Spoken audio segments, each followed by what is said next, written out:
Alors déposé ngeen seen parrainage def ngeen vérification lan lañ mën a jàpp si seen vérification yi. waaw depuis 14h30 ñu ngi biir conseil def nañ suñu vérification yi te ñu ngi sant yàlla am nañ parrainage yu doy on est passé avec 50 000 parrains donc yaakaar naa moom la ñuy woowee premier tour. Donc léegi dañuy may conseil mu liggéey dans le fond du dossier mais pour l'étape de parrainage c'est validé pour le docteur Cheikh Tidiane Dièye.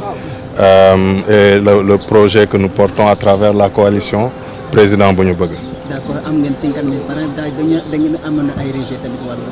waaw naturellement parce que comme liggéeyu si ay système la des fois dina am ay erreurs parce que nit ñi dañuy liggéey guddeeg ngoon y a quelques doublons en interne c'est normal du ma ci appesanté wu trop parce que tey on est sorti avec le sourire avec beaucoup de positivité du conseil. Donc les erreurs sont normales maa ngi profité pour encourager équipe bu ci liggéey ça a été un travail très fastidieux mais alhamdoulilah comme nu nga koy waxee jot nañ jàll cette étape du parrainage là. En résumé, en français, résumé. Oui, depuis 14h30 nous sommes dans l'enceinte du Conseil constitutionnel. Nous sommes venus dans les opérations de contrôle des parrainages comme édicté par la loi et comme convoqué par le Conseil constitutionnel. Nous sommes passés devant cette commission et nous en sommes ressortis avec un résultat positif. Donc avec plus de 5 000 parrains, nous passons cette étape du parrainage. Maintenant, nous laissons le Conseil regarder le fond du dossier pour justement les validations in fine. Donc on a parlé de quelques erreurs, mais comme je l'ai dit, c'est un travail humain qui a été très accablant, très prenant, matin et soir. Donc aujourd'hui, on va pas se concentrer sur ça. On en sort avec beaucoup de positivité. Ce qu'il faut retenir, c'est qu'on passe dès le premier tour, comme vous dites, vous les journalistes et tout le monde. Donc en deuxième tour, on n'aura pas de deuxième tour et nous sommes passés au premier tour. Maintenant, nous laissons le Conseil continuer son travail. Quand même, vous êtes confiant? Mais oui, puisque nous venons de passer les parrainages, après un tirage au sort, après des nuits blanches, donc on ne peut être que confiant pour la suite. Par rapport au fichier électoral, qu'est-ce qu'on peut retenir? Le fichier, je ne peux pas trop m'en appesantir parce qu'actuellement, on ne l'a pas sous les mains. Nous, on a travaillé sur la base des Sénégalais qui ont bien voulu nous parrainer. Il a été comparé à un fichier qui est au niveau du Conseil. Mais moi, je ne l'ai pas. Je pense que mes collaborateurs, il y a le maire Adama Sarr et M. Colli qui nous a aidés sur ça. On ne l'a pas. Donc on a travaillé que sur la base des données que des Sénégalais ont bien voulu nous confier pour passer cette étape de parrainage. Sagna Julien. Merci beaucoup. Merci. Merci beaucoup. Julien. Oh. Merci.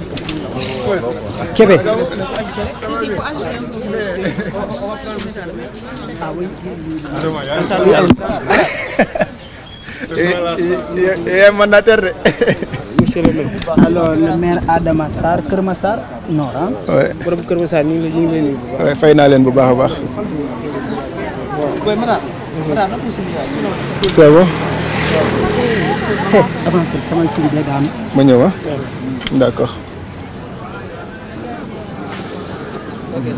waaw suba monsieur le maire. oui ginnaaw bi ñu la nuyoo tey nga ñëwoon bokk ci ñi nga xam ne ñoo ànd ak ki nga xam ne moom mooy Cheikh Tidiane Dièye. di daal di valider li nga xam ne moom mooy son dossier. jamono ji ci conseil constitutionnel lan la ñu mën a jàpp. waaw gannaaw ba ma la fay sant yàlla d'abord. julli ci Yonent bi sallallahu alayhi wa sallam donc ñoo ngi doon génn ci conseil constitutionnel bi comme ni ko le mandataire Julien waxee donc génn nañ ci ak une validation des parrains du docteur Cheikh Tidiane Dièye donc c'est le moment pour nous de remercier en tout cas tous les Sénégalais qui ont voulu nous parrainer.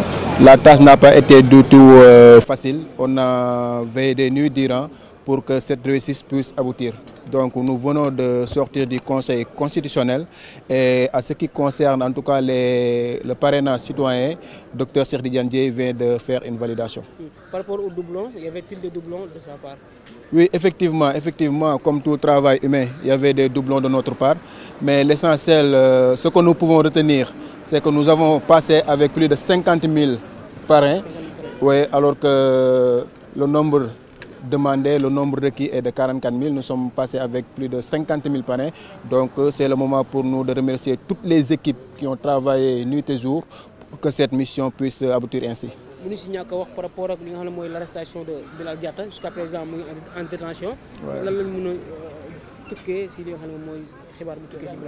Waaw Bilal ñoo ngi koy dégg, il va bien.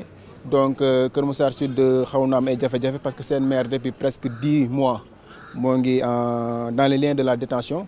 C'est pas du tout facile. En tout cas, nous les maires qui sommes dans le nouveau département de Keur Massar, nous le soutenons tout le temps et tous les jours. Et nous pensons que bientôt il sera libre et revenir parmi nous pour que la mission que les populations de Keur Massar Sud lui ont confiée puisse être accomplie. Merci beaucoup, monsieur. Merci, jërëjëf. Merci beaucoup. Merci, jërëjëf. Le maire de Keur Massar Nord,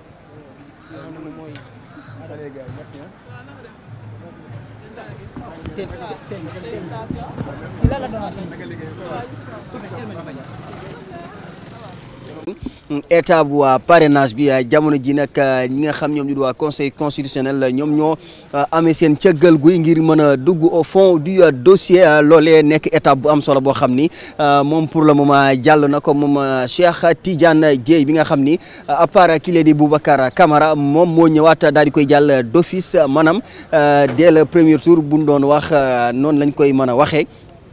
jàll na li nga xam ni moom moo di état bu parrainage bi daal na koy valider loole nag moom moo xam le ni nekk na étape bu am solo itam nekk liggéey bu difficile boo xam ni une équipe mise en place boo xam ni dafay liggéey guddi ak ngoon ñoom ñoo ci doon ama liggéeyu am solo ba tax loole ña nga cey félicité askanu Sénégal gi nga xam ni ñoom ñu am kóolute ci seen candidat bile di docteur Cheikh Tidiane Dièye ngir daal di koy parrainer ngir mu mën a bokk ci jongante élection présidentielle 2024 yi nga xam ni moom la ñu dëkkmal Sohaibou Sagna dégg nga sànq li nga xam ni moom la son mandataire wax di Julian Sagna nekk mandataire u kii di Cheikh Tidiane Dièye ñu daal di valider dès le premier tour en tout cas li nga xam ni noonu laa ko mën a waxee seen contrôle de parrainage mu nekk étape bu am solo léegi waa conseil constitutionnel ñoom nag dañuy dugg au fond du dossier pour xool ni ki le 20 janvier ñu fësal est-ce que moom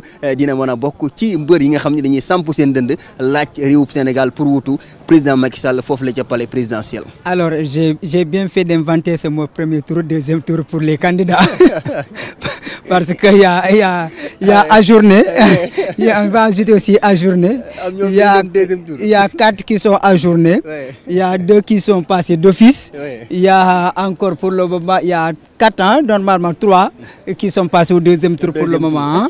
Voilà, non 3 ajournés, 4 deuxième tour, 2 d'office. loolu la ñu amagum ñu am d'office moom moo di docteur Boubacar Camara et docteur Cheikh Tidiane Dièye. admis nañu d'office. waaw ñoom admis nañu d'office quoi ñoom seen kii docteur Cheikh Tidiane Dièye est passé avec plus de 50 000 parrains selon c'est dit ak docteur Boubacar Camara avec plus de 53 000 parrains validés donc. Qui dit malheureusement moom dugul dans les détails pour nous dire que combien sont rejetés, combien de doublons il avait, mais de toutes les façons le plus important pour eux c'est que seeni candidature dañ ko daal di valider donc c'est le plus important. Maintenant ils attendent les 7 sages de la nation qui vont donner la liste définitive de leur des candidats retenus donc dañuy xaarandi rek normalement di ci dara des il reste 8 candidats à l'intérieur. Avant loolu tey Cheikh Tidiane Dièye mi bokk na ci candidat yi nga xam ni ñoom fësaloon nañu seen kay njàppale ci ki nga xam ni moom moo di kile di Ousmane Sonko nekk actuel président bu coalition Sonko président 2024 jamono ji nag mi ngi ci prison bu Cap Manuel tey jii ñu dem ba au dernier moment mu xamal askanu Sénégal que ni son mandataire déposé na son dossier de candidat à la candidature fii ci conseil constitutionnel tey mu daal di ñëw mënees na ko waxaat encore une fois mu daal di jàll d'office moom moomile en tout cas.